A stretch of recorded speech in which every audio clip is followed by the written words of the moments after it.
तो यह आदमी एक आदमी को बेरहमी से मार डालता है, फिर इससे बच निकलता है और इसके बारे में एक उपन्यास प्रकाशित करता है।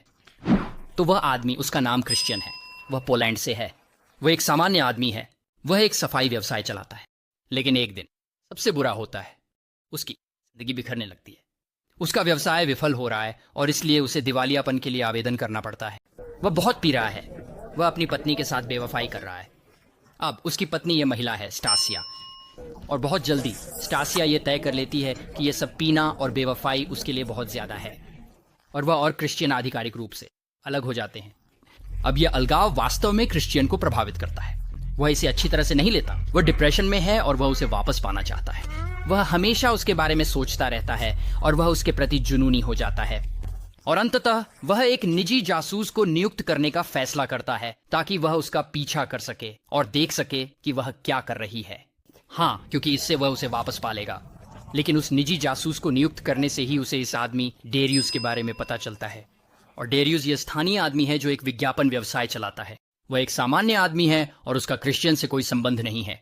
लेकिन एक रात डेरियस एक नाइट क्लब में है और उसी समय उसकी मुलाकात स्टासिया से होती है, और वह और स्टासिया उनकी अच्छी बनती है, और अंततः वे एक डेट पर जाने के लिए सहमत हो जाते हैं। और फिर बाद में वे इस डेट पर जाते हैं और डेट से कुछ भी नहीं निकलता। उसके बाद वे फिर से बाहर नहीं जाते, सिवाय इसके कि क्रिश्चियन द्वारा नियुक्त किया गया निजी जासूस अभी भी स्टासिया का पीछा कर रहा है। और वह क्रिश्चियन को रिपोर्ट करता है जैसे, अरे तुम जानते हो वह इस आदमी डेरियस के साथ डेट पर गई। और डैंगरन क्रिश्चियन गुस्से में है, और एक रात वह पूरी तरह से शराब के नशे में होता है और स्टासिया के घर जाकर उसका सामना करने जाता है। और बूम, वह उसके सामने का दरवाजा तोड़ देता है और वह उस पर चिल्ला रहा है और वह उसे मारता है। और वह यह स्वीकार करता है कि उसने उसे फॉलो करने के लिए एक निजी जासूस को नियुक्त किया, और इसी तरह उसे पता चला कि वह इस डेरियस के साथ डेट पर गई। डेरियस गाय वास्तव में वह इतना गुस्से में है। आखिरकार इसके बाद क्रिश्चियन एक योजना बनाता है ताकि डेरियस को हमेशा के लिए खत्म किया जा सके।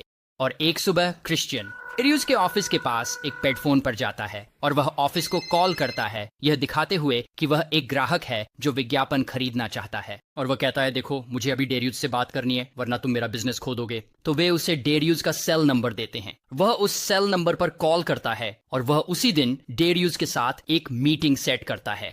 तो फिर बाद में क्रिश्चियन और डेरियस मिलते हैं और हमें नहीं पता कि उनकी बातचीत कैसे हुई, लेकिन किसी तरह क्रिश्चियन डेरियस को अपनी कार में बैठा लेता है और वह उसे एक अनजान जगह पर ले जाता है। अब यह अगला हिस्सा वास्तव में फोरेंसिक सबूतों के आधार पर जोड़ा गया है, क्योंकि जो कुछ हुआ उसके गवाह नहीं थे। लेकिन हाँ, जो हम जानते हैं, इस अनजान जगह